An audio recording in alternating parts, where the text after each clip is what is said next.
This shit more than a game.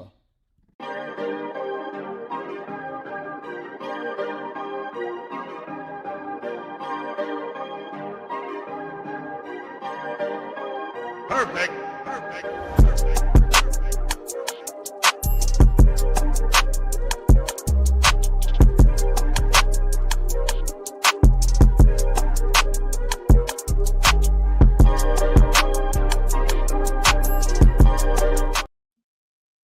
New Orleans is rich in many things. We're rich in culture. We're rich in history. We're rich in spirit. But we are not rich in economics. Last Sunday, many seemed surprised or astounded that the 49ers faithful took over the Dome. Me? I wasn't. A little bit annoyed? Yes. But was I surprised or astounded? Nah. And make no mistake, there was a multitude of reasons why the Dome is no longer packed with rabid Saints fans. It's not just solely because the team is 0-2. But in life, you get out what you put in. I truly believe that. And the Saints have not put out a great product the last 4 years. So guess what? What they're getting out of it is a detached fan base. And please do not get it confused. This city and fan base is still excited about the team.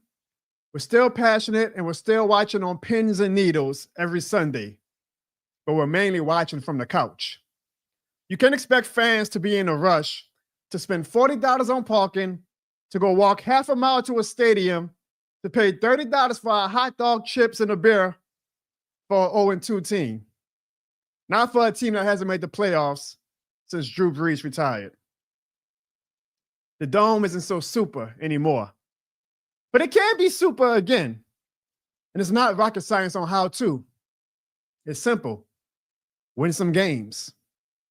Turn this team around to a contender again, and those red and gold fans in the stands will go back to being black and gold fans. The Dome, y'all, is not going to be filled with opposing fans every week. Because even during our heyday, during the great historic Drew Brees and Sean Payton run, fan bases like the 49ers always travel well and took up a good portion of seats in the Superdome. But fans, not all, but some fans, you cannot be surprised or wag your finger at other fans for selling their tickets or opting to not go to the game. You want to wag your finger at someone? Wag it at the players. Wag it at the coaches. Wag it at the front office. They are the product. The consumer deserves a good product. And until the consumer gets a good product, they will not be in a rush to spend money to show up for this current product. It doesn't make them bad fans. It doesn't make them fake fans. It doesn't make them anything but human. I've been a season ticket holder, y'all, for 23 years. I've witnessed everything that you can't witness inside that dome. I've witnessed the best moment in Saints history. I've witnessed the worst moment in Saints history. I've witnessed people cry tears of joy and people cry tears of heartbreak. I've literally seen people die in that dome. I am not kidding you. I have literally seen people die in that dome. But with a newborn and a rebuilding team, I'm in no rush to witness anything right now, which is why I sold my tickets last Sunday. And to be honest, until the team gets it together, I'm more liable to sell my tickets again. But don't wag your finger at me. Wag it at the team. And maybe that will push them to do better. And maybe then they will get better out of us. And then the Dome can be super again. Ladies and gentlemen, welcome to the Jono Barnes Show. But it's shit more than a game.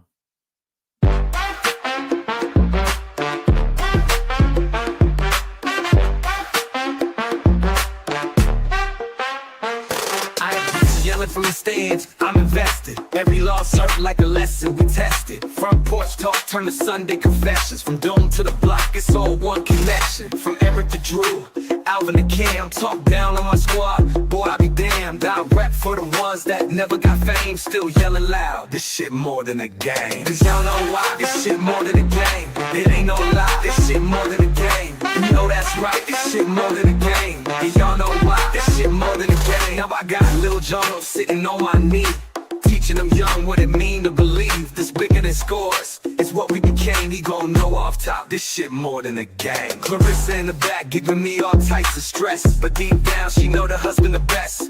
She knows he's crazy, she know he's mean, but she know the kid 100% New Orleans. And y'all know why, this shit more than a game. It ain't no lie, this shit more than a game. You know that's right, this shit more than a game. And y'all know why, this shit more than a game. Yeah. When you see Jono scream, this shit more than a game. And when you see a Falcons fan, just call out for Jonathan. And yeah, this shit more than a game. New Orleans know this shit more than a game. Louisiana know this shit more than a game.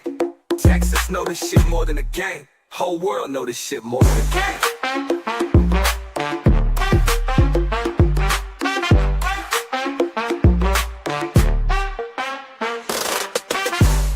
Y'all know why? This shit more than a game.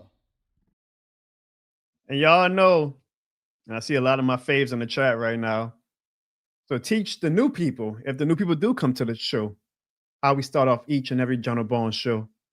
And even if you have already, it doesn't hurt to do it twice. Leave a this shit more than the game in the chat right now. We need double the this shit more than the game, honestly, to wash away those 2 losses already on this young 2025 season. But you know what, y'all?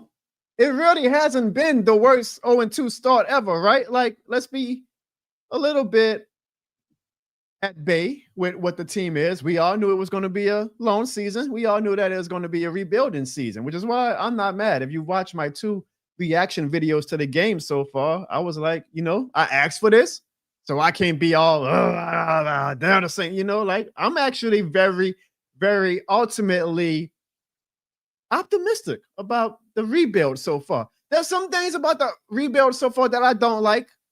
You know, I feel like you can judge everything right now a bit in a vacuum. You can point out the things you like, point out the things you don't like. If you criticize something, it doesn't mean you want to bench somebody. It doesn't mean you want to fire Kellen Moore. You can still call it out. But you can also acknowledge that, hey, we got some good things building. All these good things going to lead to us being in contention in 2026 and 2027. Still a long way to go. Still a long season to go. But there's been good and bad with the rebuild so far. And I am a man of my word. I say if this man was going to play good, I will come on my show and I will say just as loud as I have been about my opinion of his long-term future as a franchise quarterback. Ladies and gentlemen, Spencer Rattler has been playing really well. The first week, it was average. I gave him a C. Sunday was easily his best game as a New Orleans Saint. Easily. He is making it, which I told him to do. I say, hey, man, be motivated. Go out there and make it hard for Kellen Moore and the team to put Tyler Shuck in over you, because we all were like, you know, Rattler's going to get the first one of the season, and then we're going to probably put Shuck in after we throw Rattler to the wolves. There was no real logical reason why Rattler should be on any type of ticking clock right now as far as his playing status as a starter. He's played well enough. I've said it before, and I said it as a compliment. I think with anything, Rattler has shown that he can be at worst, a backup quarterback in this league, which is really good for a 5th-round quarterback. Believe you me, y'all, there's a lot of 5th-round quarterbacks that are selling insurance right now or at your local car dealership trying to get a car sale. Rattler can easily carve out a 10-year NFL career, and maybe it may not be as a franchise quarterback. Rattler stands, please do not come at me. I'm not saying that he can't be, but I'm saying even at worst, he could be a backup quarterback, which is really good for a 5th-round quarterback. I thought Spencer Rattler played really well Sunday. I was thoroughly impressed. I was like, yo, I am actually seeing growth and development out of this guy. And to be honest, Rattler might actually be playing better or on par, y'all, with a lot of these hyped up early round draft quarterbacks. We're going to get to that in a little bit. It's an early season. It's only 2 games so far. But if you kind of just back yourself up a little bit, you might be like, whoa, Rattler's actually playing maybe even better than the #1 overall pick last year. Stay tuned for that. Before we get to that, we already started off this show on a great feeling because my guy, the king of the super chats, Brute Saint, leaves a $10 super chat and he says, according to my opening rant, he agrees fans can do with whatever the money that they want to do. If they want to sell their tickets, Brute Saint says, sell your tickets. Now, it's one thing if it was like the NFC Championship game, right? We playing the 49ers and you're selling it to a 49ers fan. It's like, yeah, we know we need more Saints fans. We got to have as much home field advantage as possible. But for a week 2 game, when the team hasn't made the playoffs in 4 years, when Spencer Rattler is still in the process of winning over fans as well as Kellen Moore, yeah, I don't see I didn't see how people were surprised by the fact that the 49ers took over the dome, the fans. I don't see how some fans were like clutching their pearl necklaces and saying, I can't believe Saints fans daring to sell their tickets. And it's like, well, I mean, do the Saints, that's the type of mindset I don't want fans to feel like the Saints are owed our money. They're owed our appearances on Sundays. No, they owe us. They owe us a good product on the field.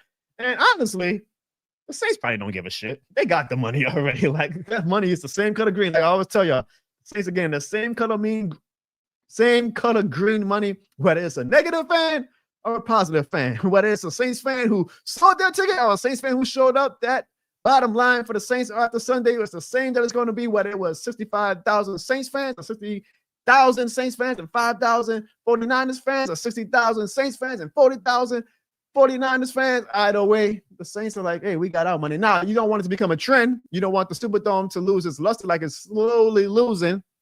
So you want to build it back up, which is hopefully what Kellen Moore is doing. But yeah, I'm glad that Bruce Saint agrees with me. I'm going to do my best to follow everybody in the chat tonight, y'all. One-man show tonight. But that's just how I feel. Like, no, I'm not going to wag my finger at, technically, I'm one of the fans who sold their tickets. But I kind of have an excuse. I have a newborn. I probably not going to any games this season. Besides, I got one road game that I got my eye on. I just got to get my wife's credit card while she's not looking. But I'm not going to wag my finger at any Saints fan for selling their tickets. I don't judge people's pockets. It's a whole economic world out there. If you want to try to make a few bucks, maybe so you can have a little bit more spending cash for your bills or your food or your groceries and whatnot, man, more power to you. You're not owed the Saints, and the Saints damn sure aren't owed your appearance in the Superdome if a 49ers fan is willing to pay double the price. And the damn sure wasn't double the price, trust me. I was lucky to even sell my tickets, to be honest. But yeah, put out a better product. And the Saints are trying. I give them that. They're trying, but put out a better product. And guess what? You'll have 65,000 rabid Saints fans. You'll have me more motivated to say, honey, I'm sorry. You're going to have to watch this kid for the next 5 hours. I'm going to that goddamn dome because I got to cheer on this team. But when I got an 0-2 team, I'm not motivated. I'm like, I'm going to spend time with my kid and, try to make some of my money back for my season ticket payment from a 49ers fan. So that's just how I feel when this shit more than the game. What you mean you canceled all your calls, Corey? You see, y'all, I'm trying, y'all. I really want to go to LA because I want to go to those Rams fans and let them know that they screwed us in 2018. My wife's gotten a little bit smart season to season. I give her credit. She started out as a rookie. She's just like an NFL player. She gets better, more knowledgeable with every season. So I'm trying to find her credit card so I can go to this LA game. So y'all just say a prayer for your boy. And maybe y'all are saying some prayers for Rattler too, because again, Rattler has looked really good. And I'm looking in the comments right now, and I see we got a Falcons fan. I know we're gonna have a lot of Falcons fans tonight because whoop-de-doo, y'all. They beat the Minnesota Vikings and JJ McCarthy's second star with a bad ankle, and they suddenly are back on the top of the rooftop saying, we're going to the Super Bowl. And all the Falcons fans that were adding me on Twitter and sending me DMs as if that was the NFC Championship. You gotta love the Falcons fans. Y'all, you can't make this up. As my old co-host says, he doesn't even show up anymore. But as my old co-host says, you really can't make this up. Like, you got to love that every season, the Falcons, even though we put a mirror in front of them and say, this is what you are, Atlanta Falcons fans. And they still just ignore it and say, you know what? We're going to still be that way, Jonathan. We're still going to be a dumb fan base that gets our hopes up and acts like every win is the greatest win in NFL history. Because they are so bucked up after beating the Minnesota Vikings. Barely, ain't like they dominated. All right, ain't like it was like, oh, boy, watch out for those Atlanta Falcons after that win. But you know what's funny? It's the Falcons fans are getting their jokes off on the Saints. And more power to you, Atlanta Falcons fans. Like, this is the year. For you Bucs fans, for you Falcons fans, I would say Panthers fans, but they look just as trash as us still. Get your jokes off on the New Orleans Saints. But let me tell you something. If we're being honest, if we are being completely honest, does Spencer Rattler look that much worse than Michael Penix? Think about it, y'all. Let's be honest. Let's be honest. This Sunday, Spencer Rattler went 25 of 34, 207 yards, 3 touchdowns, 0 interceptions. He still has not thrown an interception this year. You look at the quarterback chart, he was spreading that thing. He was going alone. He was going intermediate. Short routes. Spencer Rattler was easily his best performance this past Sunday as a New Orleans Saint. Here's a fun fact. Michael Penix has not thrown 3 touchdowns in a game yet in his career. Spencer Rattler has. But it's Michael Penix, right? So he gets the more shiny new car smell on him because he's a first-round draft pick. Whereas we got a 5th-round draft pick putting up similar numbers to the anointed one, Michael Penix. Oh, I'm not even done yet. And mind you, I know it's only 2 weeks. It's a long way to go. Rattler has his work cut out for him these next 2 weeks with that Buffalo Bills defense and Seattle Seahawks defense. I guarantee you, I promise you, I know that Rattler might come back down to earth these next 2 weeks because these are going to be the 2 games that really show us how much development Rattler has had. But we can only go by the data. We can only go by what we've seen so far. And in the first 2 weeks, Spencer Rattler has similar, if not better numbers than the first overall pick in the draft last year. I'm not saying this, y'all. The numbers don't lie. And to all you Rattler stands who are on my ass, I told y'all I would get just as loud and champion Rattler when he deserves it as I do about critique. So it'll be funny that the Rattler stands probably ain't on my ass this week because I'm championing him, which is usually how it works. You champion them, they go in hiding. You get one critique, oh, you're a Rattler hater. No, I am giving Rattler his goddamn flowers this weekend. Rattler is doing the damn thing. He's not setting the world on fire. I still, even in my heart, do not know if I can fully say with my chest he's a franchise quarterback. But what I can say is for a 5th-round draft pick, Rattler is doing the damn thing. And honestly, if Rattler was a 1st-round draft pick, the narrative on him would look a lot different, including from people like me. Because I would be like, oh, yo, this guy actually looks like he can be a franchise quarterback. But him being a 5th-round draft pick, it kind of puts this cloud over us that we're like, yeah, well, he's a 5th-round draft pick. You know, how much can he keep it up? But if you go by the numbers, Rattler is doing just as well as Caleb Williams. Falcons fans, if you go by the numbers, he's doing just as well as Michael Penix. I know what everybody's going to say, but Rattler's 0-8. And that's fair. That's the most important number. He's 0-8. Now, wins and losses is not a quarterback stat, but I won't argue that. He is 0-8 as a player. He had 2 chances to win the game. Not all his fault, but he did not get it done. More power to everybody who wants to throw that stat in my face. But he's doing the damn thing. I mean, honestly, right now, Bo Nix, Jalen Daniels, those are, and Drake May, those are the only 3 quarterbacks from last season in the draft. Currently in 2025, ignore 2024. I'm not talking about the last season. I'm talking about 2025 so far, the first 2 weeks.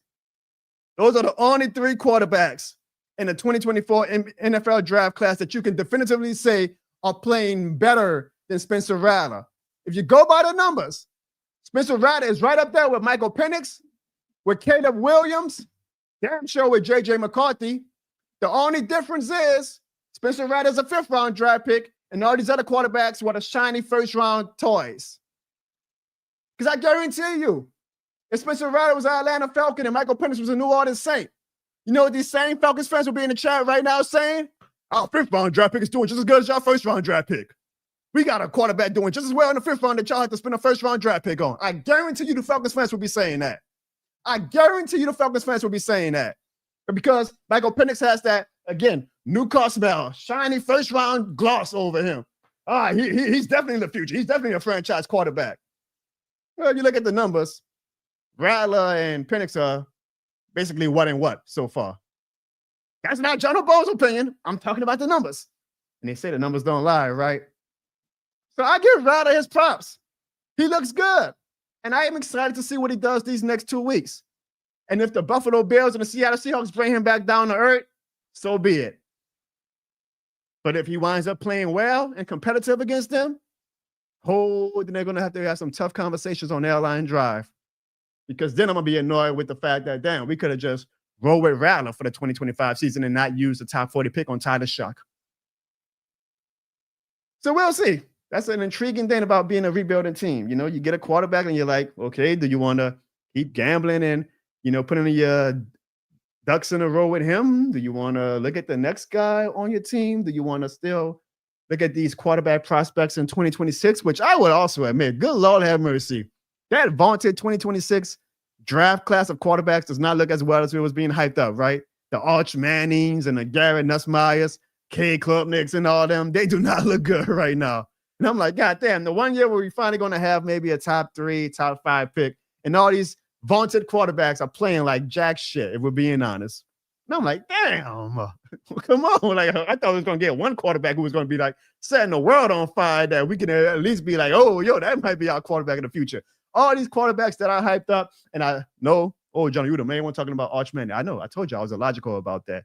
And I'm still like running this gimmick on Twitter, but like I act delusional about how bad Arch Manning is playing. But trust me, y'all, I know Arch Manning looks pretty bad right now. Arch Manning, never mind going back to college next year. He might need to go back to college for the next 2 years because he looks like he is nowhere close to being an NFL quarterback. But none of that might matter if Rattler keeps playing the way he does. Because again, if Rattler was a first-round prospect, the narrative would look a lot different right now from everybody, including me. But because he's a fifth-round draft pick, was all still, not everybody, but a lot of us are like, you're kind of waiting for that rug to be swept from under him. But I mean, shit. Numbers are numbers, y'all. Numbers are numbers. And Rattler looked real good Sunday. There's some things he has to do better at. He missed Olave on the touchdown throw. There's some throws that he throws to the feet of the receivers or he just throws way too hard, doesn't have enough, touch on the passes and whatnot. But I mean, for a fifth-round draft pick, you can't ask for much more, right?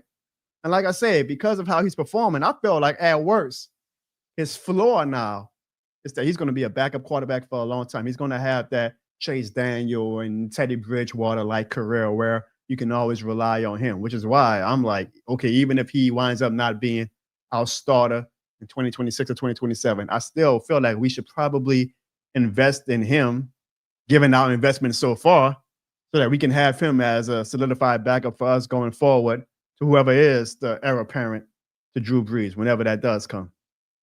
Because I would hate for us to develop this kid. He goes on to be a top-notch backup quarterback, and then he goes into with another team.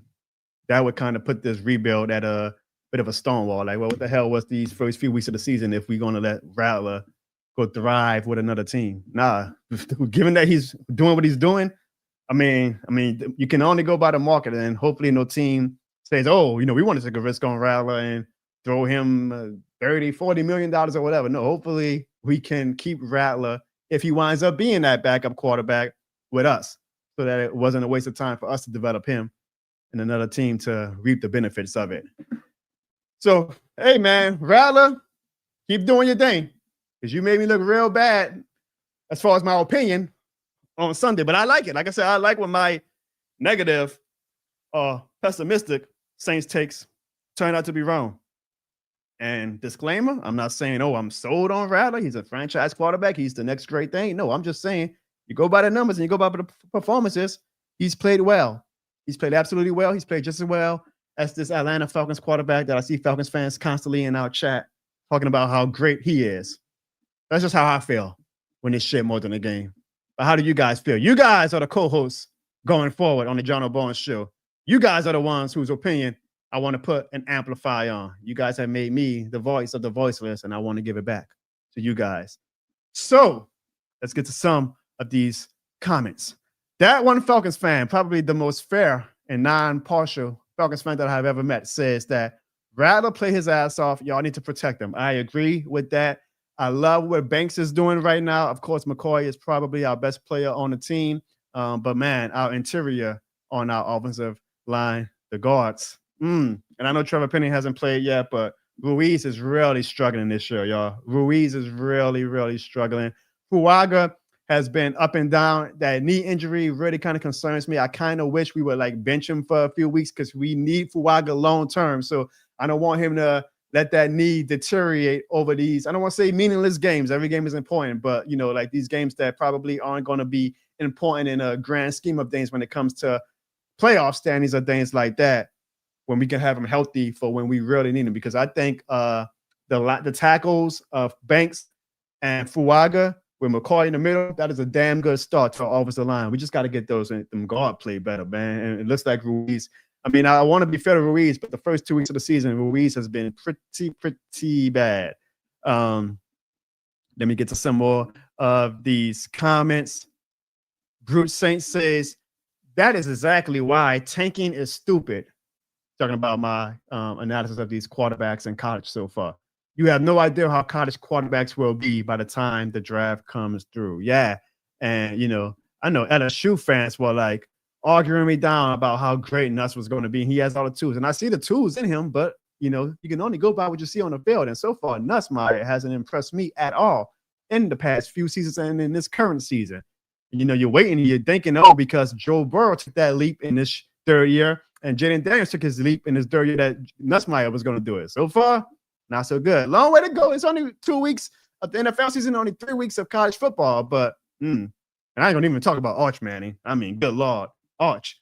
I was having fun with, the hype of you, but good Lord, dude. I mean, you making throws that I could make. And that ain't a good thing. Trust me. Crescent City Kickoff, thank you for watching on Twitter. We have over 295 people, y'all. 27 on Twitter, which means the rest are coming from Twitter. I never know how accurate those views are. Like, I don't know if a Twitter counts a viewer as someone who's just going down their timeline. This video pops up. Oh, that's a viewer. So I do appreciate when I actually see comments from people watching on Twitter because it lets me know, okay, that are people actually watching on Twitter, and these numbers aren't just, arbitrary. Crescent City Kickoff says, where do I get that blanket? This is not a blanket. This is actually a flag. So hold on. A great flag, by the way. But definitely not a flag that the HOA will allow me to put outside. So I just put it in my man cave. And it shows what we think about the goddamn Atlanta Falcons, Carolina Panthers, and Tampa Bay Buccaneers. And unfortunately, you guys, this flag was purchased by the This Shit More Than a Game certified mama, my mom.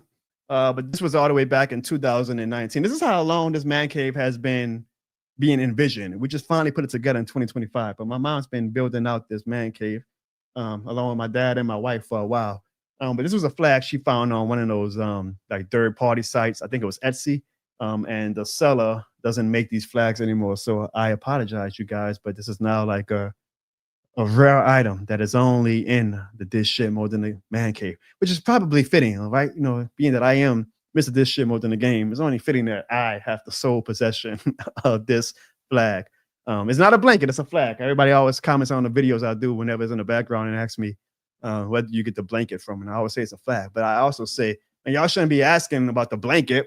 Y'all shouldn't be asking about this Saints metallic sign. Those are the main two things people always see when they discover me in my videos and skits. Where you get this sign from? Where you get this blanket from? Man, y'all need to be asking where you get the This Shit More Than a Game shirt from.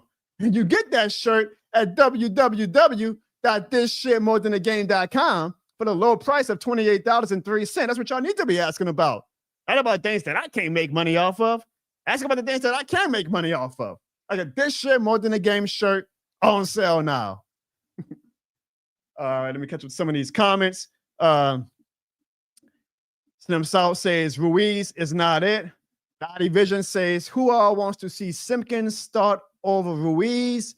Brute Saint says Ruiz. Man, if there's one position we should look at next draft, it's the interior. I agree, but I really hope Brute that it's like in the second round or third. Like, man, I'm looking at Tampa Bay wide receiver, the rookie wide receiver, Emeka. How fun he looks, how good he looks for the Buccaneers. And I'm like, damn, man, when are we going to start drafting like some fun players again in the first round that we could get excited about? Players that we can go be motivated to go buy their jersey. Like, oh, yo, we got this wide receiver, this running back or whatever. I know you got to eat your vegetables. You got to build on the O-line and D-line. But goddamn, we've been trying to eat our vegetables for the past 4 or 5 years with this team, and our O-line and D-line still aren't as great as they should be given the investments that we have made in the draft on them. So I will be understanding, but also annoyed if we go yet again in the first round with an offensive line pick. I would be like, you got to be kidding me.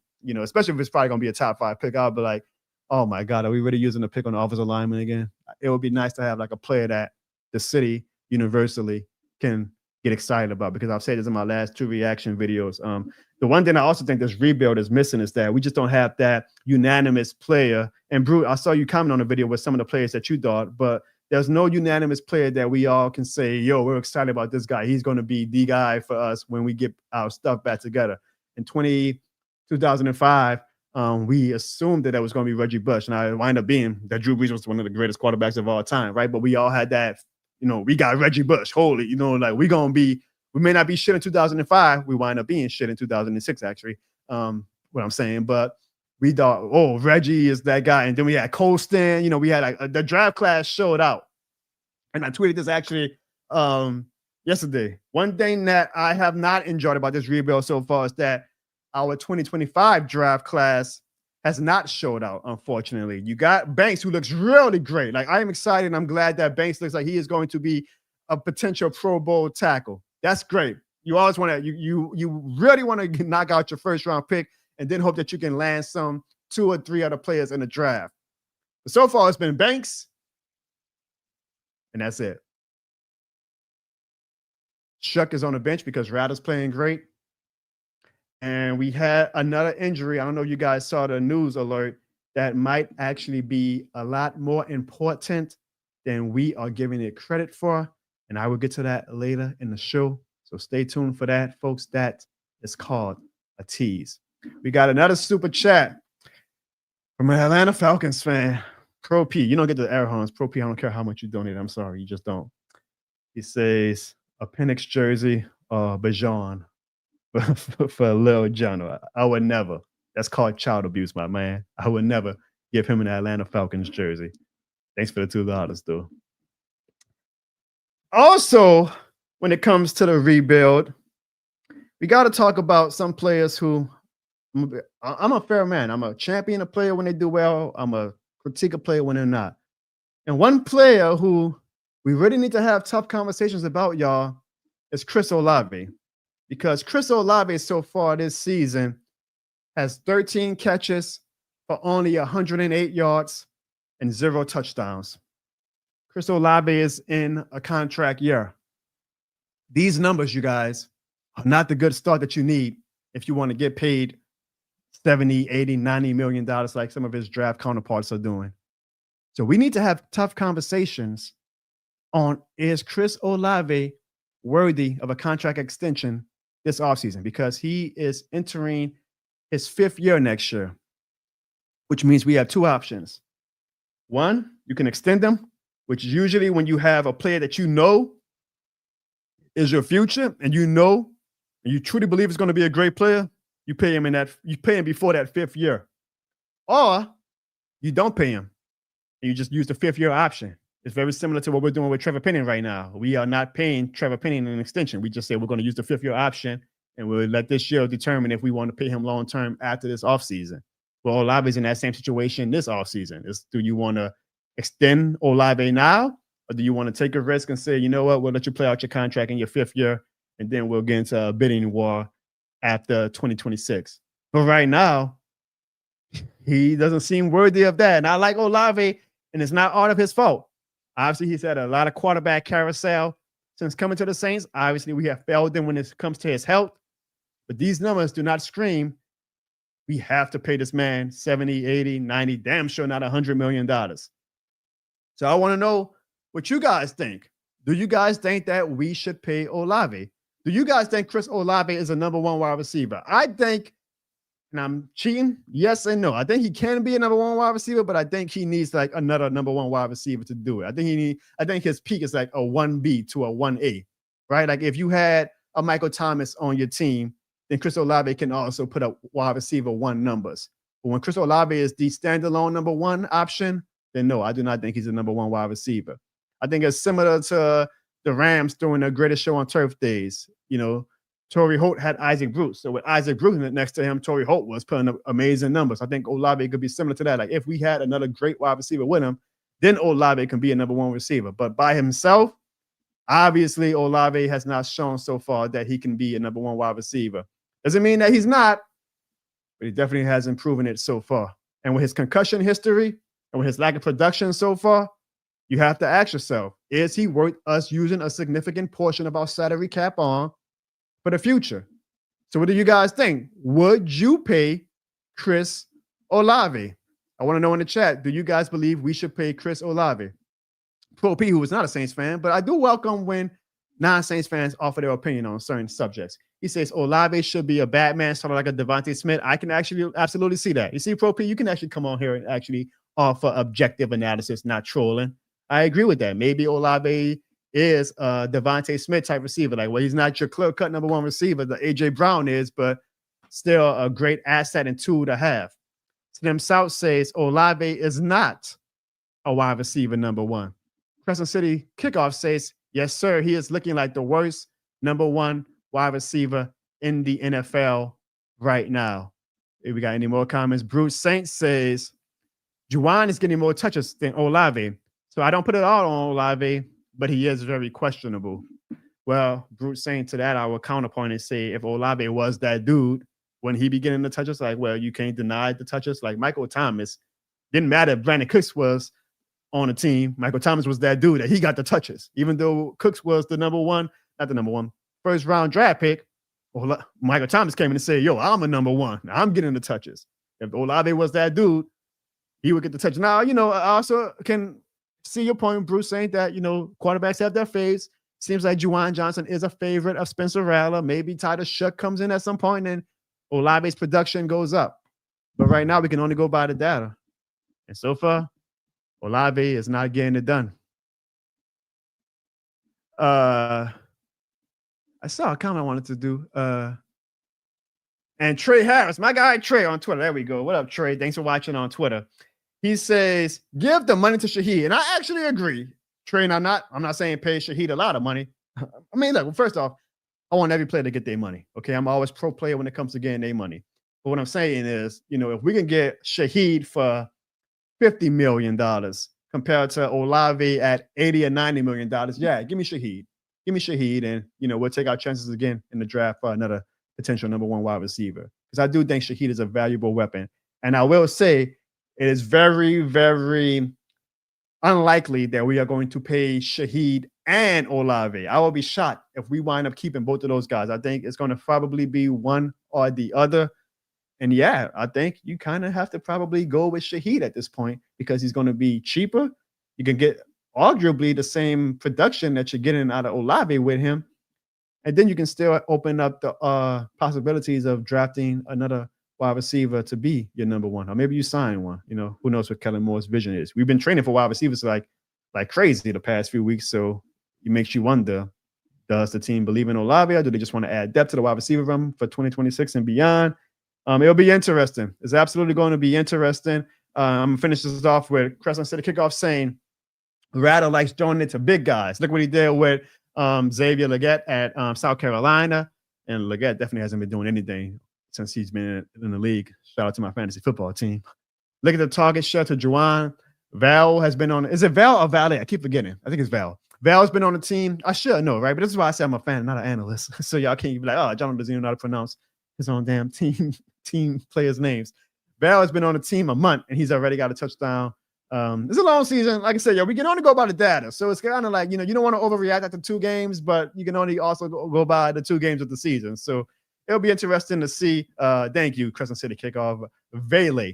I'm going to learn it. He scores another touchdown. I damn sure I'm going to have to learn it because I was very critical of that trade.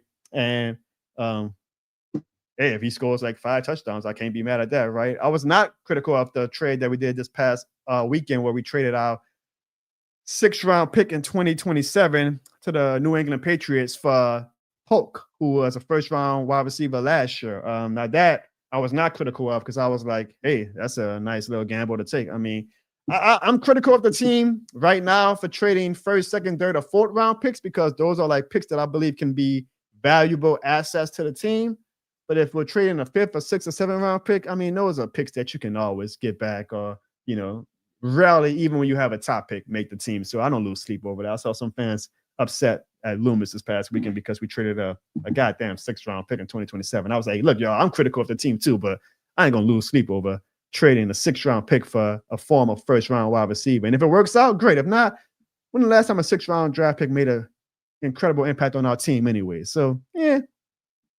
Olave, though, guys, is not the only one who I'm having my doubts about as far as being a key factor in a rebuild of the New Orleans Saints. Also, and I've been on this guy for a while, we got to talk about Blake Grupe because Blake Grupe continues to give me, and I'm sure a lot of you are, every possible reason to believe that he is not to be trusted. So far in this young season, he is 2 of 4 on field goals, which, hey, not every kicker is going to make every kick, right? But he's missed a he's missed a field goal in the 30 to 39 yard range, and he's missed a kick in the 40 to 49 yard range. That is not going to get it done. That is not going to get it done. And we should not feel like we are attached at the hip to Blake Grupe of all people when it comes to, who is a player of the future. I don't know why we aren't even bringing in any kickers to compete, just to give him some motivation and say, yo, dude, your job isn't in stone, okay? We ain't write your job in ink. It's in pencil. We can erase it. We had Charlie Smith battle him in training camp the past 2 seasons. Shit, bring Charlie Smith off the practice squad. Give Blake Grupe a reason to sweat, because there's going to come a time where maybe an important game does happen. And if Blake Grupe is our kicker, do any of you guys feel confident that he can make a big kick every time the lights get bright? He misses. He missed that game winning against Green Bay 2 years ago. You hear all the great stories in the offseason and in the training camp. Blake Grupe is having a great training camp, an elite training camp. He's 40 for 40 in training camp. He's missed 0 kicks in training camp. The ball when the lights get bright. At home, too. This is 2 straight home games. He's missed 2 field goals. You got that team in Dallas. That kicker comes out, makes 50, 60 yarders like it's nothing. He's yawning. Oh, bam. Dallas wins off a 60-yard field goal. We Saints fans got to hold our breath when Blake Grupe comes out for a 36-yard field goal. I mean, come on, man. One thing I like about Kellen Moore is how competitive and scrappy this team has been. One thing that I'm still trying to get a feel for is how much of a hardhead is he? And I know that's probably New Orleans lingo, but that's all I can think of. How much of a hardhead is he? Are you going to hold your players accountable? Are you going to hold Ruiz accountable? Are you going to hold Blake Grupe accountable? Because Sean Payne, I hate to use that name. I know we got to get past the Sean Payne era. I promise you I know. But Sean Payne came in and he wasn't having that bullshit. He traded Dante Stallworth. He traded Wayne Gandy. He said, if you ain't going to perform, get out of here. I'm going to find a player who can perform. We used the 3rd round pick on, let's see if y'all remember this name. I think it was, I'm drawing up. He played for Ohio State, the running back, Antonio, I think. Antonio Pittman, I believe it was. Pierre Thomas, undrafted, comes in, plays better. Pittman, your ass is gone. I don't have no loyalty over that. You either get it done or you don't. I haven't seen that so far out of Kellen Moore. It seems like he's being very graceful with some of his players. And I'm like, nah, man, be a hard ass. Be a hard head. Have you traveled to the 7th ward yet? Kellen Moore, be a 7th ward hard head. Hold some of these players accountable, man, because if we want to build the winning culture eventually, then we got to hold these players accountable. And Blake Grupe needs to damn sure be making 30 and 40-yard field goals. So how y'all feel about Blake Grupe, y'all? I'm getting nothing but rise up in the chat right now. That doesn't help. But Bruce Saint says, RIP to that damn C patch on his chest until he gets his shit together. It's kind of funny that a kicker is even a captain on our team. Is that the only comment we got so far? That's the only comment we've got about well, all right, so Bruce Saint challenges me a little bit and says Kellen released JT Gray, so he hasn't always been a hard. Yeah, nah, he's been a hard hit in that regard. I'll give you that. He did take a pop of the play. You're right. That's fair. That's absolutely fair. I forgot about that. I just want to see more from him. I want to see more of him being a tough ass. If y'all saw this past week and y'all noticed how slippery the Superdome turf was, right? And you could argue that it cost us the game. We had players where our players were falling down. Some may even say on that 4th down play where Spencer Rattler fumbled on 4th and 2, he couldn't get his footing, as well as some of the offensive linemen, which caused the breakdown in protection and the 49ers to put an end to our potential game-winning comeback. But after the game, they asked Kellen Moore about it. He was like, I'm not too concerned about that. And I was like, I don't want to say that's a strike against you, Kellen Moore, but kind of a strike against you. Like, I know. I'm sorry. I shouldn't be doing this. Sean Payne was meticulous and stuff like that. Are you wearing the right cleats? How's our field looking? They say Sean Payne would literally chew somebody out on Airline Drive in the front office if the Christmas tree was too tall. Like, he was meticulous about stupid stuff at times that was probably annoying as hell, but damn sure led us to a lot of wins, right? So I don't know if Kellen Moore, and we're all still learning him, right? The media, the fans, the players. I don't know. Is he just like a good liar? He just does not like to give out a lot of information. or if he just is just laid back. But when he was like, oh, I didn't really take too much attention to the field turf, you should. You're the head coach. Like, field turf is pretty important. Like, if our players are going to be slipping, that can be the difference between 3 points and 6 points. A punt or a field goal. A punt or a potential touchdown. So when he said, I'm not worried about it, you need to worry about it, Kevin Moore. You're the head coach now. You got to focus on every single facet of the team, not just the offense, not just the defense, not just the special teams. I'm talking about every single thing that goes on in that building, in the Superdome, on Airline Drive. You are the head coach now. I want you to be more meticulous. And I'm only going by what he says. Maybe he did chew out somebody behind the scenes. He just didn't want to put it out there. We're all still learning how Kellen Moore operates with the media, what he says, what he reveals, what he keeps to himself. But if he did not focus on that field turf, and if he did let it go by and say, I trust that the Superdome staff is going to get it together, that ain't going to work for me, my guy. That ain't going to work for me. You need to be an asshole sometimes. You need to be like, yo, what the F? Or what's wrong with the field turf? Not just be like, they're trying. That field turf cost us a lot of plays this past week. So come on, Kellen Moore. You're a rookie. I'm not, by the way, for any fan that comes and says, oh, you already, no, it's called critique. You can critique. We're paying a lot of money to this team. We can critique them. I'm just going by the things that I like about him and that I don't like about him. I didn't like that about Kellen Moore when he said that. But we'll see. Long way to go. I'm not saying we got to fire him. I'm not saying, get Kellen Moore out the town. Just want him to do better at certain things. What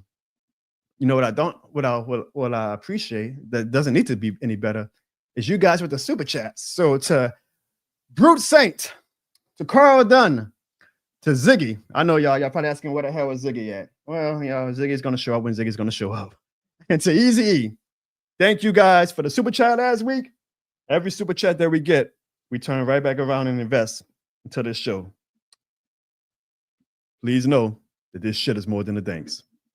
To finish up on the Blake Grupe conversation, we got way too many Falcons fans in the chat tonight. Y'all see what happens when they win, right? We didn't have all these Falcons fans last week when they lost to the Bucs, but of course, y'all know how Falcons fans are.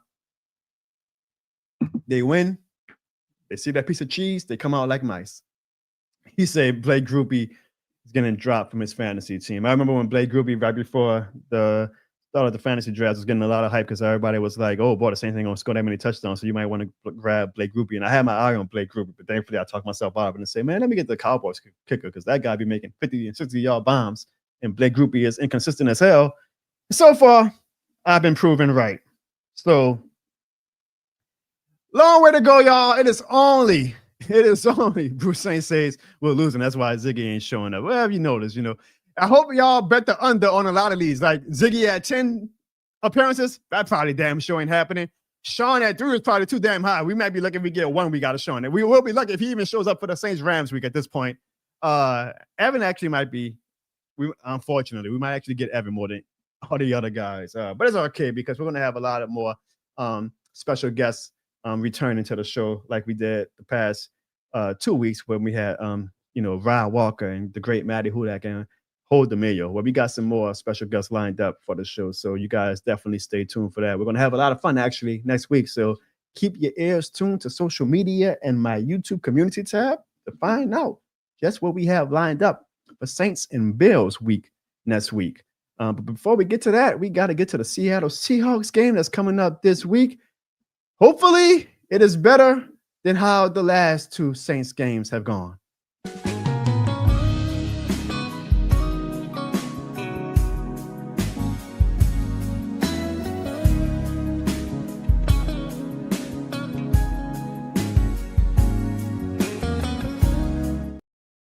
Because the New Orleans Saints, you guys, are 0-2. Meanwhile, in NFC South land, the Carolina Panthers are also 0-2, whereas the Atlanta Falcons are 1-1, and the Tampa Bay Buccaneers, after an impressive come-from-behind victory last night, are 2-0. It almost feels like the more things change, the more things stay the same, right? Like Tampa Bay fans are probably like, thank God for us being in NFC South. And it kind of annoys me, man, because we used to be like that team that all the other NFC South teams were jealous of. Like, man, why can't we be like the Saints? Why can't we draft fun players? Why can't we be as consistently great as them? And as soon as Breeze and Payne left, man, Mickey Loomis let Tampa Bay lap him time and time again. Like, sometimes I'm like, damn, Mickey Loomis, I know you got some goddamn pride, right? Like, you can't keep watching Tampa Bay draft these great players, be a top team in the division, and feel like you're okay. Like, you got to have some type of jealousy or resentment or like competitive nature to you. Like, nah, man, we got to eventually get past these Tampa Bay guys again. Like, we let this Tampa Bay team have a lot more fun than they needed to since the time Brady era's been over. Because, man, the NFC South, the wild card is we're going to see about the Atlanta Falcons. All jokes aside, I'm taking my Jordan hat off. I mean, they looked pretty good on defense this past Sunday. It was against J.J. McCarthy, who's still developing, but they looked pretty good. I give credit where it's due. I think the Falcons can be a 7-8 win team at worst. Like, I give the Falcons fans in the chat credit. Like, y'all have a solid team that I do think that y'all can be a 7 or 8 win team at worst, but then that would put y'all in a position at the 2023 New Orleans Saints where you're not good, you're not bad, you're kind of stuck in that mediocrity circle. So it's going to be on y'all to say, okay, we can get to 9 wins, we can get to 10 wins and be a wild card team, or lap the Buccaneers and win the NFC South. That's going to be interesting. I'm actually looking forward to seeing if the Falcons are actually real contenders and can give Tampa Bay Buccaneers a run for their money. They fought the Tampa Bay Buccaneers pretty hard in week 1. They lost, but that's week 1. A lot of crazy things happened in week 1. Shit, we blew out the Carolina Panthers in week 1, blew out the Cowboys in week 2. Then we lost like our next 8 games. So it was a long season to go, but it'll be very interesting to see what the Falcons do going forward to see if they give the Buccaneers a run for their money or if this is going to be the fifth straight year that Tampa Bay runs away with the NFC South title. I would not be mad if the Falcons wind up being a playoff team because I know at the end of the day, the Falcons going Falcon. They're going to give us a hilarious way to Falcon come January. So, you know, I mean, I've had fun the past 4 seasons of 4 seasons of doing content where, you know, the Falcons have Falcon in the regular season and, you know, we've got to dance on their graves in December. But, you know, I might want to play the long game this season and watch them make the playoffs just to have their hearts broken in typical Atlanta Falcons way come January, because that would be, you know, sometimes you want to spice it up a little bit, right? You don't want to do the same script every single time. You don't go and watch the same movie all weekend, right? Like, you want to see something different. Maybe the Falcons give us something different and they actually finally make the playoffs for the first time since 2017, I believe. And then they Falcon in January. That would be great. That would be a great addition of the Jono Bowen show. But go ahead, Falcons. Do y'all thing.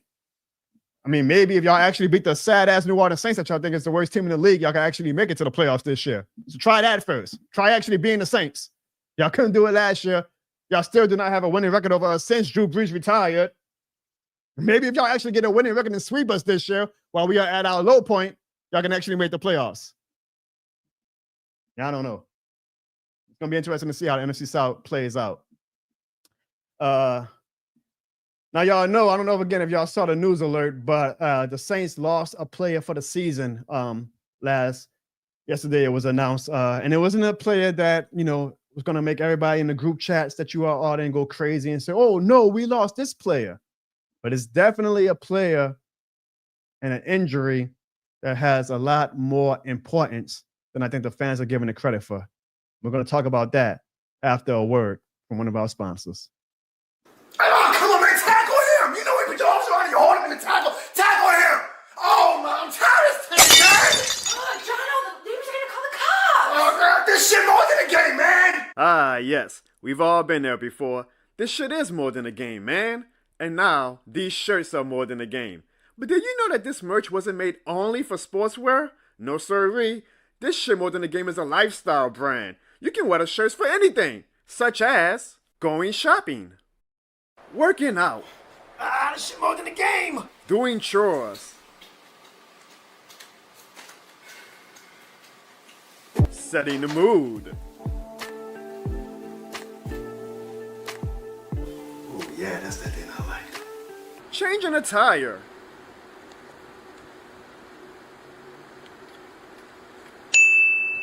robbing a bank, Go, go, go, go, go! jumping a Falcons fan,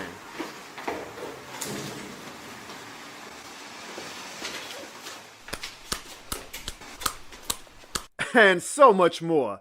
So purchase your official This Shit More Than a Game merch today for the low starting point of $28.03 and let the world know this shit more than a game.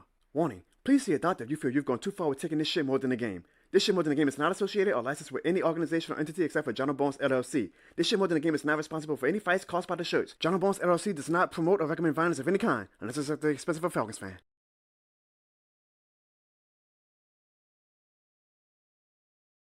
I want to do something right quick. Let me know in the chat if you have a This Shit More Than a Game shirt. I'm trying to see something. So let me know in the chat. Do you have a This Shit More Than a Game shirt? Let me know now in the chat if you have one. And if you don't, come on, y'all. What are y'all waiting for? Again, www.jonobones.com or thisshitmorethanthegame.com if you're feeling nasty. So y'all, we had another season-ending injury yesterday, and you probably missed it because he's not a known name on the team. But third-round pick Vernon Broughton is expected to miss the rest of the season with a hip injury. He is getting multiple opinions to see if surgery is required. He only played 24 snaps on Sunday in his season debut, and now his season is officially over. Now, in a vacuum, losing Vernon Broughton isn't a huge deal because he's still a young player who is still establishing himself in his league. But for a team in a rebuilding year, I cannot stress enough how much that absolutely sucks.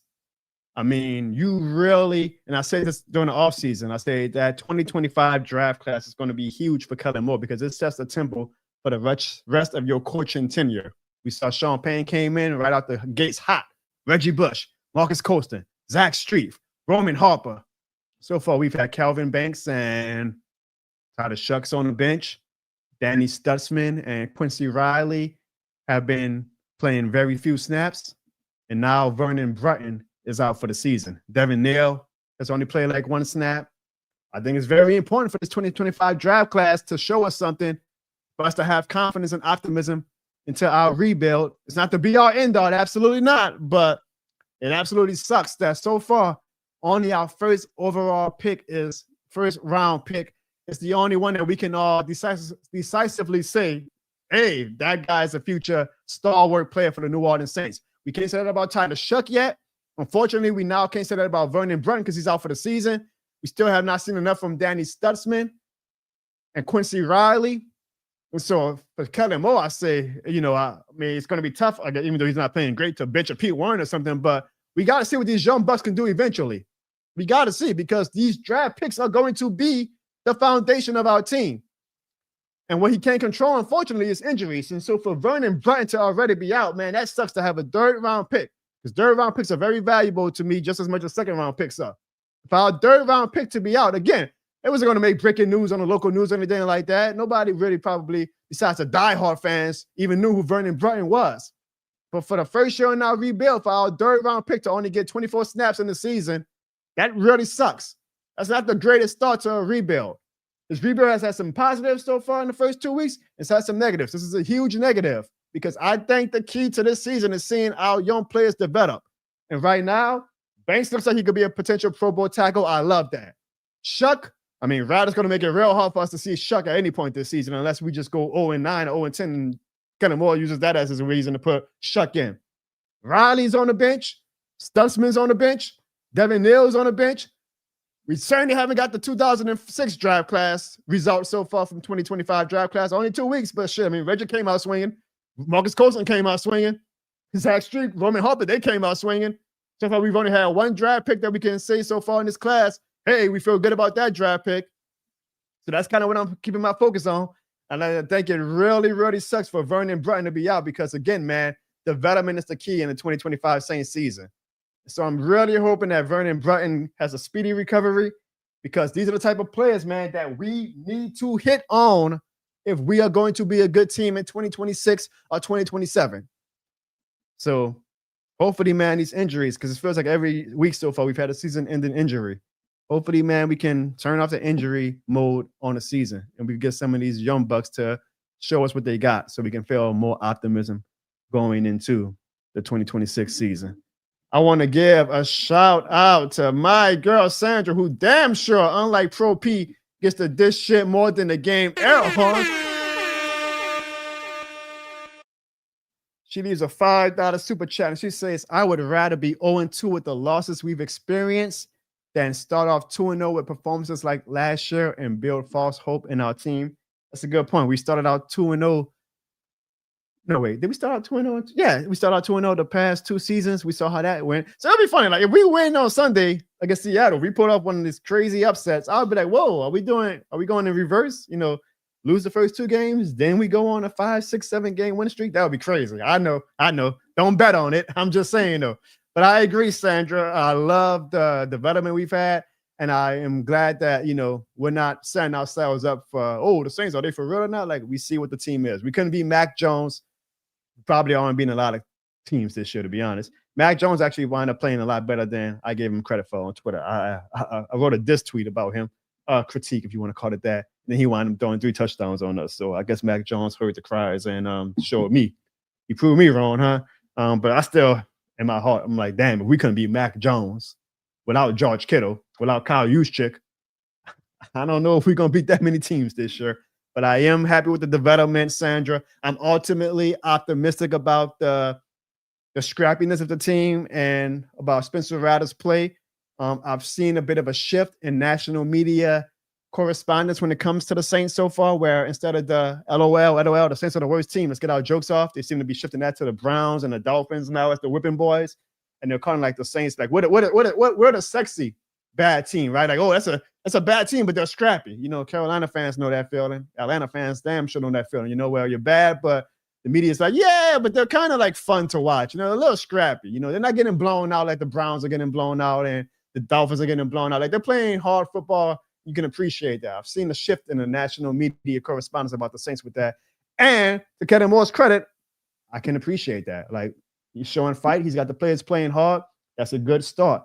There's some things I like about Kellen Moore, like I said. Some things I don't like about him. Some things I'm loving about this rebuild so far. Some things I'm like, that kind of sucks. But ultimately, I have no complaint. Well, I have complaints, but like I have no major complaints where I'm going to rant and say, this team ain't shit. No, I'm patient, waiting to see what happens moving forward. And it's been great. It's been fun, at least for an 0-2 team and an 0-2 fan base, to see what we have been able to build so far in his young season. But what my favorite thing about this season has been, undeniably, has been watching my son be indoctrinated into the Who Dat fandom and in this shit more than the game lifestyle.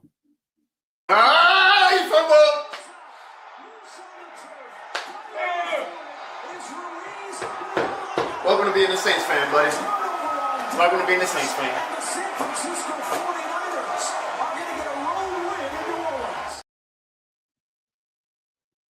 Oh, joke, like that's been amazing. I had the first 2 games at home that I haven't been able to go to, so I just watched it with my son, and to have watch my son. That one good thing about this YouTube thing is no matter what whether I've plateaued as a content creator on YouTube or not, I can use YouTube as kind of like my historical archives to show my son 13, 15, 18 years from now and say, look how you got it out the mud as a Saints fan, and look at you and Daddy's first time watching the Saints together. So that's been my favorite thing about the season so far. It's just watching the game with my kid, scaring him every time I cheer, making him cry every time I randomly yell out. He's getting better, though. He's gotten better. Week 2, he was a lot better than week 1. He's kind of like learning to expect me to be crazy dad, this shit more than the game during football games. But that's been incredible. And I think if y'all saw that video, like y'all see it in his face, right? Like he kind of is like, oh boy, this is what Saints fandom is, huh? Yep, buddy. Welcome to being a Saints fan. Sorry, you have no choice. Welcome to being a Saints fan. Let us get you guys to our voicemails. Yes, Don, I haven't seen you in a long time. My son looks pissed. Yeah, I mean, honestly, my son is 0-2 in his lifetime with the Saints. So I know I made that joke video to open the season about giving him up. But if we don't win anytime soon, I really might have to give him up. Let's get to our voicemails, you guys. After week 2 of the 2025 NFL season. You and I, Jono, calling in all the way from the top of the boot. Once again, it's your boy Bo, man. And I'm just calling to tell you that today I seen a lot, but it wasn't enough. And hey, by the way, congrats on your newborn. Tell him to strap up and prepare for a long season. Thank you. I will prepare him to strap up. Not just for a long season, but for a long lifetime as a New Orleans Saints fan. Absolutely. Yeah, the Saints lost. That was a close game.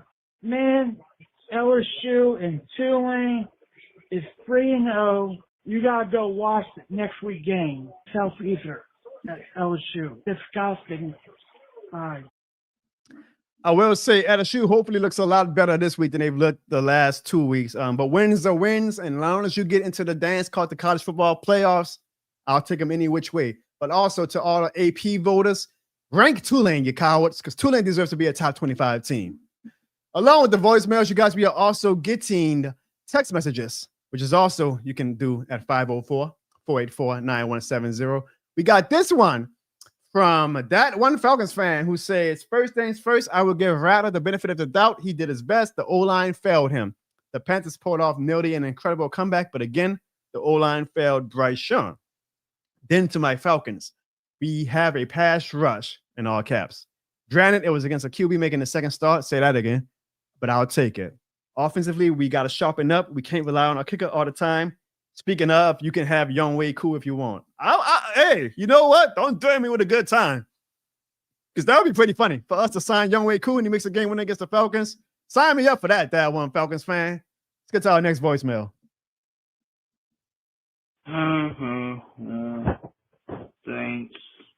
Thanks, lose, man. Anyways, hold on, excuse me. I'm trying to look to see when the NFL draft is.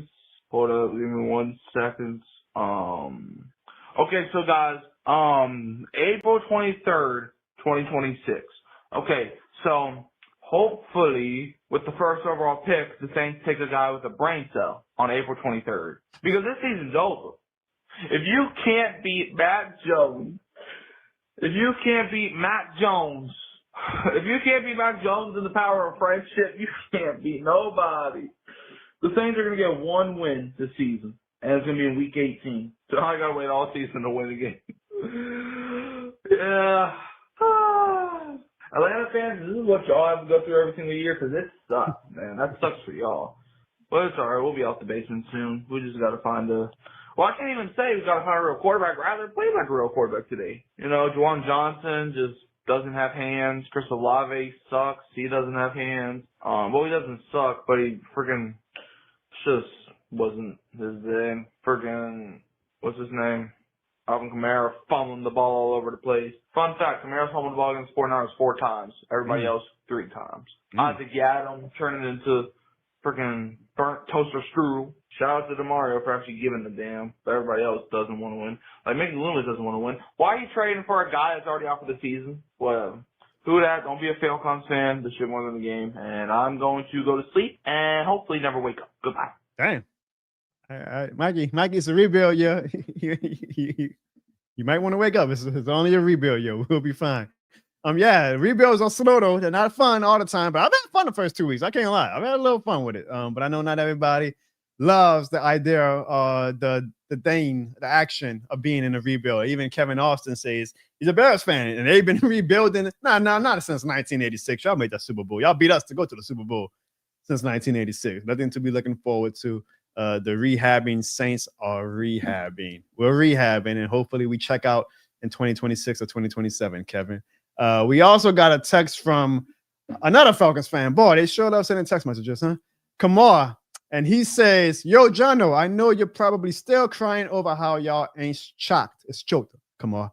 That opportunity and Rattler fumbled the ball, but go ahead and do your post-game reaction, bruh. I'm sure you see, Kamar, I'm on this show and I'm doing reaction videos, rain or shine, because this shit more than a game. Unlike you Falcons fans. Kamal also sent me this meme where he says 2026 Super Bowl champions rise up. It's the thing about Falcons fans, bro. I told y'all, I love it. Let them be Falcons fans.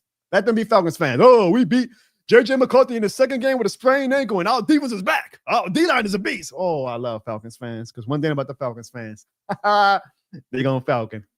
Get to our next voicemail. This is James. Just James. I'm going to get right into it. Jono, your last video got me inspired. Looking back Over my years, I guess I've shedded some tears. I told myself time and time again, this time the Saints are gonna win. But another fight, things ain't right. The Saints are losing again. Takes a fool to lose twice and start over again. And I think I better let them go. Looks like another love TKO. Oh. Yeah. I could pedal that one, Jono, because, man, another loss. Doesn't matter how cute they are, doesn't matter how tough they are. At the end of the day, that's a loss in the win-loss column. And there sure is going to be a lot of those. But then I see fans wondering, well, why is the stadium so filled with opposing fans? Because we suck, y'all. What the hell you think? I mean, why would I go watch this sad-ass team and pay $50 for a dry-ass hot dog and a beer when I could watch it from the comfort of my own house? Duh. And now that I'm really warmed up, let me really hit y'all with that JJJJJ. That's right. That James, just James, Juju. So, DJ, please. Yeah. We on that Teddy Pendergrass today. Shout out to you, Jonathan, for inspiring me.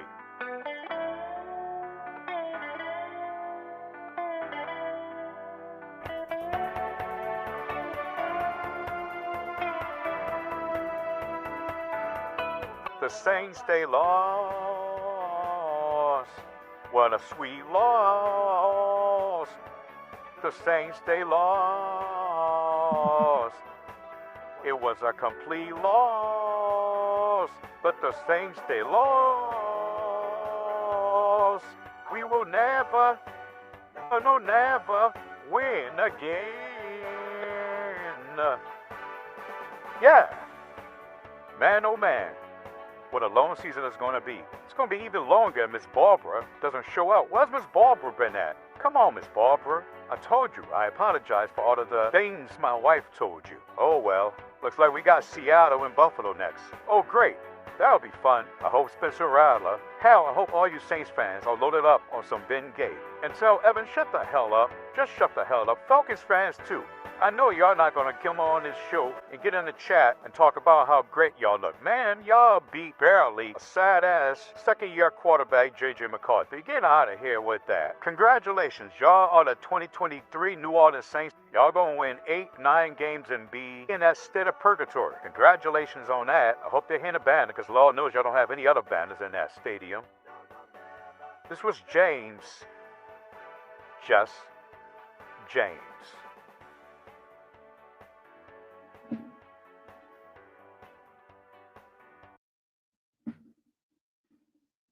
Cinema. Absolute cinema. You too can leave a voicemail or a text at 504-484-9170. Shout out to everybody who has, because I have not promoted it on my reaction videos like I have in the past. So you guys obviously know it by heart. I appreciate that. Thank you very much.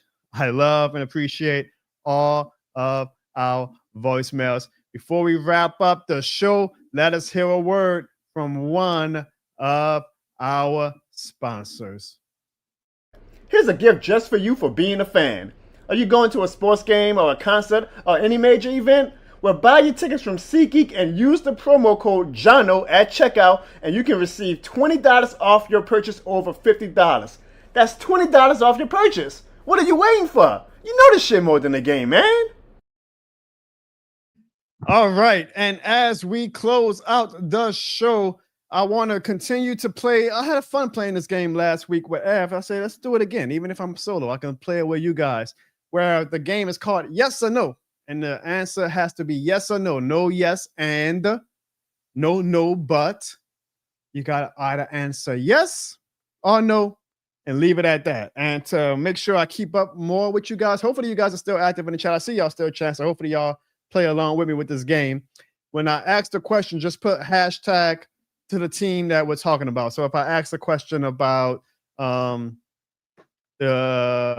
Minnesota Vikings, put yes, hashtag Vikings, or no, hashtag Vikings, okay? So we're going to start off with question number one and just put, hashtag to whatever the team I'm talking about, which is going to be the Chiefs. So put yes, hashtag Chiefs, or no, hashtag Chiefs, and keep going forward with each question. So that way we can keep tracking. I can properly showcase in the chat, what y'all answers are. So, first question, yes or no? The Chiefs are now 0-2. Will they make the playoffs? Yes or no? Put yes, hashtag Chiefs, or no, hashtag Chiefs. Will the 0-2 Chiefs, the first time they started 0-2 since 2017, make the playoffs? My answer to that is yes. We got yes from Dante. We got yes from Bruce Saint. So a lot of people still believe that the Chiefs, even at 0-2, will make the playoffs. I appreciate that you guys are following the rules. Let's keep this up. I like this. I like this game. Slim South says yes, Chiefs. Will says yes, Chiefs. So that Patrick Mahomes magic does not become irrelevant even at 0-2. A lot of fans still believe that the Chiefs will make the playoffs. Sandra as well. You see, it had to be a damn Falcons fan. Mr. Rebel, it's yes or no. Not no most likely, impossible. Yes or no. I don't want to, the damn Falcons fans. Boy, I swear. Damn Falcons fans. Next question. Yes or no? Is Bryce Young a franchise quarterback? He's had another shaky start to the season. He had a strong second half, but you can maybe argue that, the defense was playing a little bit less physical after the Cardinals developed a big lead in that game. Do you believe that Bryce Young is a franchise quarterback? Use the hashtag Panthers and answer yes or no. Is Bryce Young a franchise quarterback? My answer to that is no. Brute Saint also says no. He does not believe that Bryce Young is a franchise quarterback. Slim South also says no. He does not believe that Bryce Young is a franchise quarterback. Will says no. So it's been a lot of unanimous answers so far. And it seems like if we are to be the same opinion of the Panthers front office, maybe us and the Panthers are going to be searching for another first-round quarterback in the upcoming draft. Sandra says yes. She broke the combo. She believes that Bryce Young is a franchise quarterback. DP Buck, welcome to the show. He says no. He does not believe Bryce Young is a franchise quarterback. Kevin Nelson, you kind of broke the rules, but he says, hell no, Bryce Young is not a franchise quarterback. I think Bryce Young is honestly going to be similar to Spencer Rattler's floor, which is he could be a good backup, but I don't think he's a franchise quarterback, which says a lot about Spencer Rattler as a fifth-round quarterback having the same career trajectory as the first overall pick in the draft that the Carolina Panthers gave up 2 first-round picks for. That ain't bad on you, Spencer. That ain't bad on you. Next question, use the hashtag Bengals. Joe Burrow is unfortunately going to be out for at least 8 games, possibly into December with turf toe, but they are 2-0. So, do the Bengals at 2-0 without Joe Burrow for the bulk of the season, do they make the playoffs? Yes or no? Do the Bengals at 2-0 right now, but no longer having Joe Burrow until late December, if that, make the playoffs? Yes or no? I'm going to go with yes. Brute Saint says no. He does not believe the Bengals are still going to make the playoffs now that Joe Burrow is out. Dante says no. He does not believe the Bengals are going to make the playoffs. Slim South says no. He does not believe the Bengals are going to make the playoffs. Kevin Austin keeps not following the rules of the game, but okay, I appreciate the engagement either way. He says the Bengals are going to go now 2-15. Sandra says no. So a lot of you all believe that the Bengals without Joe Burrow will not make the playoffs. The fun about this game is I really want to elaborate, and I think going forward, maybe starting next week, I'll give one question that we can go back on and elaborate on, because I really want to elaborate on why I do think the Bengals will make the playoffs. But either way, my answer is yes. I believe that the Bengals, without Joe Burrow, still make the playoffs. Next question, use the hashtag Colts. The 2-0 Colts, by the way, put some respect on their name. The 2-0 Colts led by Daniel Jones. Huh? Who would have thought? Daniel Jones looking like one of the best quarterbacks in the league in the first 2 weeks. We saw what happened with Derek Carr with that, but hey, the numbers are the numbers, the wins are the wins. The Colts are 2-0. Daniel Jones is setting the world, and Indianapolis on fire. Do you guys believe in Daniel Jones? Do you believe that he just needed to leave New York and go to a new team to have a career resurgence? Do you believe in Daniel Jones? It's a simple yes or no. Do you believe in Daniel Jones? Use the hashtag Colts. Bruce Saint says he believes. He thinks Daniel Jones is doing the Drew Brees career trajectory. Has to go to another team to get his shine on. Dante says yes. He believes in Daniel Jones. Slim South says he's not buying it. He says no. I know they're 2-0, but I do not believe in Daniel Jones. Will says no. He does not believe in Daniel Jones. Kevin says, screw that. I'm not answering. I'm not doing it to it. All right, there we go, Kevin. Kevin says no, but he also said that, hey, that's the reason why Carr retired as well. Sandra says yes. She believes in Daniel Jones. I'm looking forward to seeing, are the Colts the real deal? Or are they a fraudulent 2-0 team like we were the past 2 seasons? The Green Bay Packers used to hashtag Packers, y'all. Never mind last week when I asked, are they the favorites in the NFC North? They look like they might be the favorites in the NFC. So I asked you guys, especially with the addition of Micah Parsons, are the Green Bay Packers the favorites in the NFC? Yes or no? I think yes. I think the Packers are the favorites in the NFC. Yes, I believe the Packers are the favorites in the NFC. Use the hashtag Packers, y'all. Sandra says yes. She believes the Packers are the favorites in the NFC. Slim South also believes that the Packers are the favorites in the NFC. Brute Saint says yes. He believes the Packers are the favorites in the NFC. Dante says yes. He believes the Green Bay Packers are the favorites in the NFC. Kevin says hell no, maybe because he's a Bears fan. He says they are not the favorites in the NFC. And Will says yes. He believes that the Packers are the favorites in the NFC. So a majority feels like the Packers are now the favorites, not just in the NFC North, but in the NFC period. Next question to those damn boys from Dallas. I'm not going to say their team so he doesn't have to come on the show. But they had a very, very incredible come from behind victory this Sunday. Granted, it was against the New York Giants, but hey, my fantasy team with Brandon Aubrey ain't complaining about them field goals that he made. Help me win my fantasy game this week. Do y'all believe that team in Dallas will make the playoffs? Yes or no? Use the hashtag. Y'all see the team name right there. Use that hashtag. Will that team in Dallas make the playoffs? Yes or no? Slim South says, hell no. Hashtag cowgirls. Hey, use the hashtag cowgirls. Bruce Saint says no. Hashtag cowgirls. Sandra says no. They will not make the playoffs. Dante says yes. The Dallas will make the playoffs. And Sonia says no. They will not make the playoffs. No. They will not make the playoffs as well. I do not believe in them. Kevin says yes. The cowgirls will make the playoffs. Next question, final 2. Speaking of Texas, the Texans are 0-2 and don't have that same pizzazz that they had 2 years ago with C.J. Stroud. They lost a heartbreaker to the Tampa Bay Buccaneers last night, a game that they probably should have won. At 0-2, do y'all believe that the Houston Texans will make the playoffs? Yes or no? I'm going to say no. I do not think the Houston Texans make the playoffs. I want to elaborate on that, but I can't because I got to follow my own rules. I do not believe the Houston Texans make the playoffs. No. Slim South says yes. He believes that the Texans will make the playoffs. Sonia, thanks for joining the game. She went back to the old question and says no, the Dallas Cowgirls will not make the playoffs. Dante says no playoffs for the Texans. Sandra says yes. She still believes that 0-2, the Texans will make the playoffs. Kevin says no, they will not make the playoffs. Brute Saint says no, they will not make the playoffs. Sonia says no, the Texans will not make the playoffs. And Will says no, that the Texans will not make the playoffs. Final question, guys. Very controversial one. It's been one that's been discussed for the past 2 off seasons and now still going into the season. And it is that damn tush push play. Give me 1 second. My mouse is acting.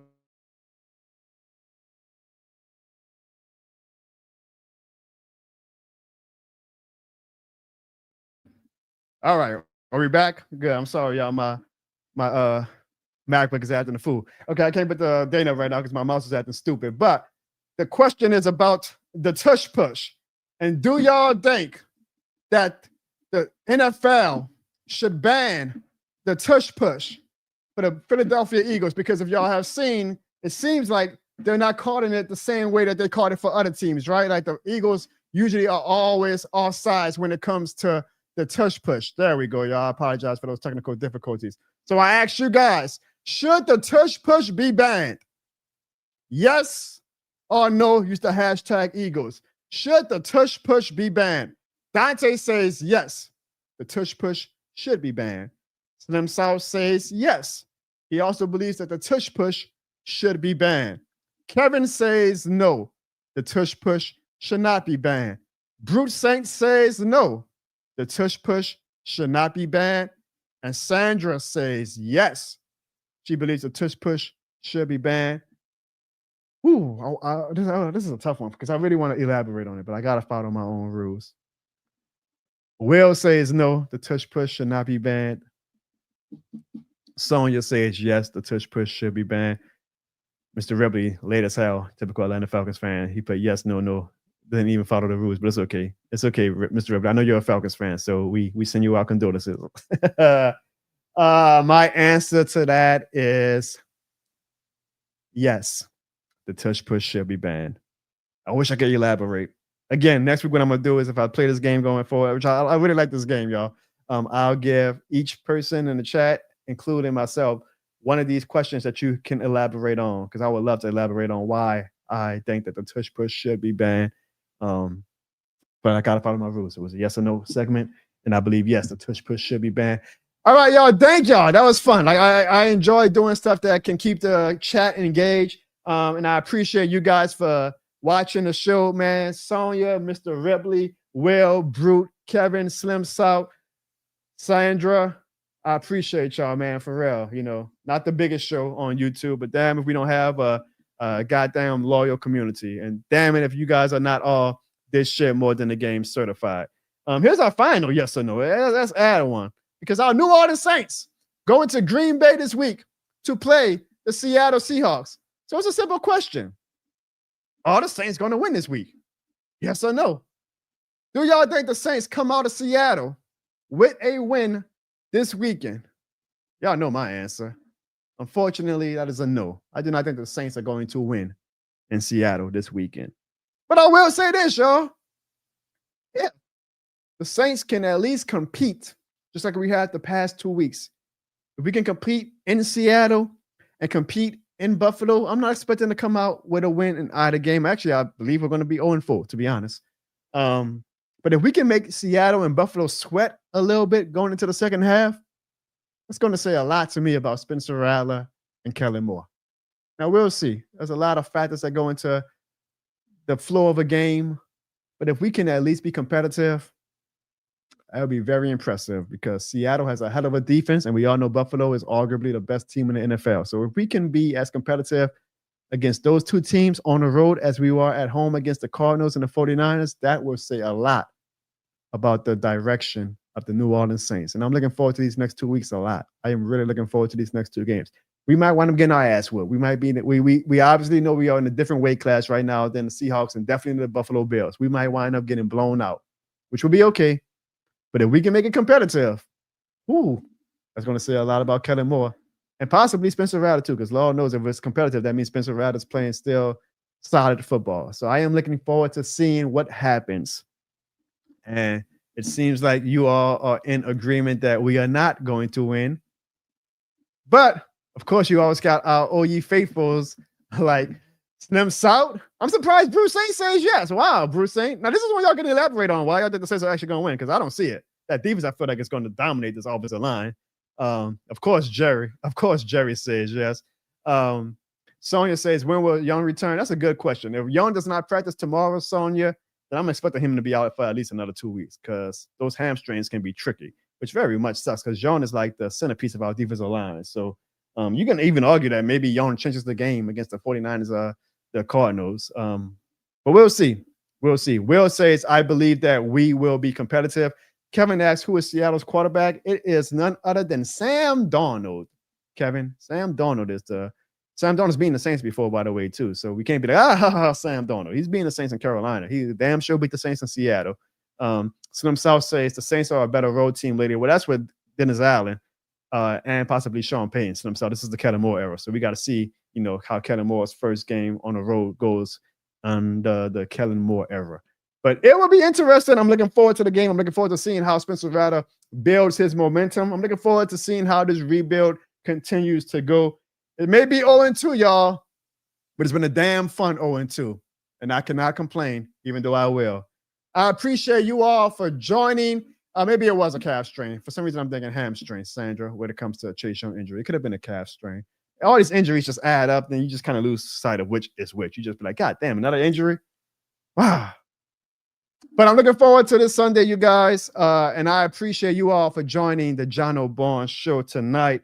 Always a great time. And always, I do it, like I said in my reaction video, I do it for you guys, my faves, for showing up and showing out each and every week. And always in my reaction video comments, always commenting on the skits. I saw my girl Cheryl earlier in the show. I appreciate all of you guys, and definitely to everybody who comes and joins the show every Tuesday. I hope you know I do not play with y'all time. I do things like these graphics and these sound bites and these skits and all that to reward you guys for your loyalty, because I appreciate the ever-living hell out of it.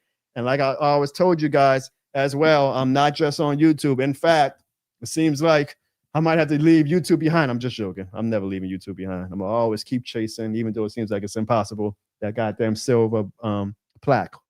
But the growth is really happening right now on social media, on Instagram and even TikTok, where maybe me and my wife have cracked this vaunted algorithm code, because my Instagram videos, I don't know what's going on, but they've been popping lately. My videos on Instagram have been popping. Little old Jono with 5,600 followers now on Instagram is getting like 4,000 likes every time he does a Saints video. And I'm like, God damn, I used to do like Instagram as a last, YouTube and Twitter was the priority of getting my skits up. I would be like Instagram last, like, man, just put this on Instagram so I could have it say it's on Instagram. Now I go to Instagram first, because I'm like, Instagram is the one where it's getting pushed out the most and people are showing the more love to it on Instagram and TikTok. So make sure y'all follow me at Jono Bones on all those platforms. Of course, on Twitter, where I originated from, where I first got my big audience, because I'm growing on those platforms and I'm very appreciative. But of course, the heart and soul of the Jono Barnes community and in this shit more than a game community will always be on YouTube, and will always be in each and every one of you guys. I appreciate you guys. I ain't even got to tell y'all to finish out the show with this shit more than a game. Y'all saying it already in the chat. That's because you guys are this shit more than a game certified. We'll see you guys next week with a special guest, as we have a lot of fun with the upcoming Saints versus Buffalo Bills game. But first, we got to worry and beat those damn Seahawks. And y'all know why? Because this shit more than a game. See y'all next week. Juno.